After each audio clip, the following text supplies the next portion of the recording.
Commercial garba માટે એને બધી જ વ્યવસ્થાઓ સંપૂર્ણપણે કરવાની રહેશે અને સાથે સાથે આપણા રાજ્યની સંસ્કૃતિ માં અંબાના ગરબા અને નવરાત્રિના આ 9 દિવસ જ્યારે લાખો લોકો માં અંબાની ભક્તિમાં આવતા હોય છે ત્યારે કોઈ બી પ્રકારની ભક્તિને ખલેલ પહોંચે તે પ્રકારના ઘટના કે એ પ્રકારના ગીતો એ ચલાવી લેવામાં આવશે નહીં।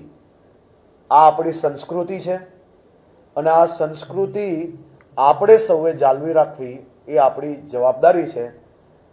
આપ સૌને નવરાત્રિની ખૂબ ખૂબ શુભકામનાઓ અને ખેલૈયાઓ પૂરા મનથી ગરબા રમી શકે તેવી વ્યવસ્થાઓ આપણે સૌ લોકો સાથે મળીને કરશો।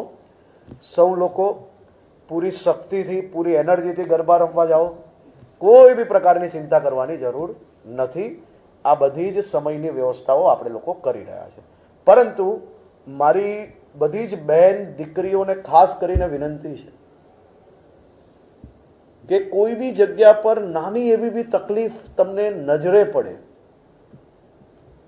તો હવે તમારે 100 નંબર કે 108 નંબર કે એવા નંબરો પર કોલ કરવાની જરૂર નથી।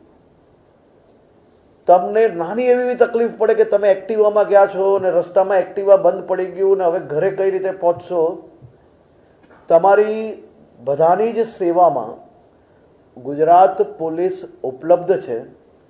કોઈ બી તકલીફ પડે તમને માત્ર એટલી જ વિનંતી છે, વગર વિચારે 112 પર એકવાર માત્ર જાણકારી આપી લો, જેથી અમે ઝડપથી આપની મદદમાં ત્યાં પહોંચી શકીએ। આપણે સૌએ જ્યાં જઈએ છે માતા પિતા પરિવારજનો અને આપણા મિત્રોને એની સંપૂર્ણ માહિતી હોવી જોઈએ। એ જ પ્રકારે આપણે લોકોએ સંપૂર્ણ વ્યવસ્થાઓ અને વ્યવસ્થાઓમાં કોઈ બી ગેરવ્યાજબી લોકો એ ફાયદો ના લઈ જાય એ પ્રકારની વ્યવસ્થાઓ આ વખતે આપણે ગોઠવી છે। એટલા માટે આપ સૌને વિનંતી છે કે આ વ્યવસ્થાઓમાં વધુમાં વધુ આપ સૌ લોકો